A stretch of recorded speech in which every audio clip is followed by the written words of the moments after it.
ত্রয়োদশ সংসদ নির্বাচন অনুষ্ঠিত হবে। আমাদের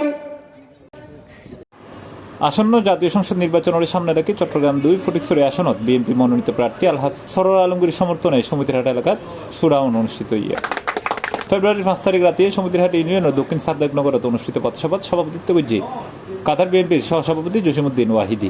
আমি কত খুশি কাতার থেকে আসছি। এই সময় প্রধান অতিথি হিসেবে বক্তব্য রাখেন বিএনপি জাতীয় নির্বাহী কমিটির সদস্য ও সাবেক বিচারপতি ফয়সাল মাহমুদ ফয়জি। প্রধান বক্তা আছেন বিএনপি মনোনীত প্রার্থী আলহাজ সরোয়ার আলমগীর। জনাব তারেক রহমানের রক্তিম সালাম ও শুভেচ্ছা, আমাদের প্রার্থীর সালাম ও শুভেচ্ছা। বেগম খালেদা জিয়া এই দলের নেতারা দামের শীষ মার্কার কথা বলছেন, সেজন্য বসে আছেন, ঠিক না? এই জিনিসগুলো আপনাদেরকে বুঝতে হবে, মাথায় রাখতে হবে। শুধুমাত্র আমি যাবো, আমি ভোট দেবো, চলে আসবো, এটা চিন্তা করলে হবে না। এছাড়াও এটা বিশেষ অতিথি হিসেবে বক্তব্য রাখেন বীর মুক্তিযোদ্ধা ও নাগরিক কমিটির সভাপতি মির্জা মোহাম্মদ আকবর, ফটিকছড়ি উপজেলা বিএনপির আহ্বায়ক কর্নেল অবসরপ্রাপ্ত আজিমুল্লাহ বাহার চৌধুরী, নির্বাচন পরিচালনা কমিটির উপজেলা সদস্য সচিব আহমেদ হোসেন তালুকদার ও যুগ্ম সদস্য সচিব নাজিমউদ্দিন শাহিন সহ আরো বোধকে। C plus TV, Chittagong.